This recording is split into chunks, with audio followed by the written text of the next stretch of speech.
1983 release ஆன super hit புதுமை பெண் திரைப்படத்தில் சீதா கதாபாத்திரத்தில் கதாநாயகியாக நடிகை ரேவதி அவர்கள்.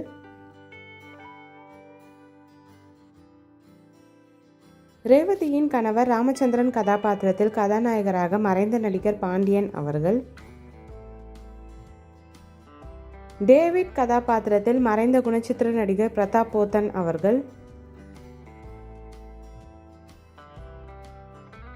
மகேந்திரன் கதாபாத்திரத்தில் பாண்டியனின் தங்கை கணவராக நடிகர் YG மகேந்திரன் ஐயா அவர்கள். லைப்ரரி மேன் கதாபாத்திரத்தில் நகைச்சுவை நடிகர் ஜனகராஜ ஐயா அவர்கள்.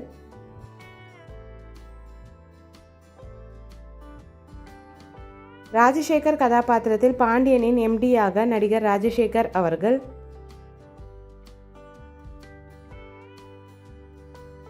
ரேவதியின் அப்பா கதாபாத்திரத்தில் மறைந்த நடிகர் ரா சங்கரன் ஐயா அவர்கள்.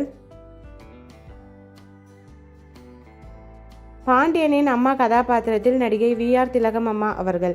இந்த மூவி யாருக்கெல்லாம் பிடிக்குமோ வீடியோக்கு லைக் போட்டுட்டு இந்த மூவியில் உங்களோட ஃபேவரட் சாங் என்னன்றதை கமெண்ட்டில் சொல்லுங்கள். இந்த வீடியோ பிடிச்சிருந்தா லைக் பண்ணிவிட்டு ஃப்ரெண்ட்ஸ் அண்ட் ஃபேமிலிக்கு ஷேர் பண்ணி என்ஜாய் பண்ணுங்கள். வேறு என்ன மூவிஸோட மெமரிஸ் போடலான்னு மறக்காமல் கமெண்ட்டில் உங்கள் நேமோட மென்ஷன் பண்ணுங்கள். தேங்க்யூ.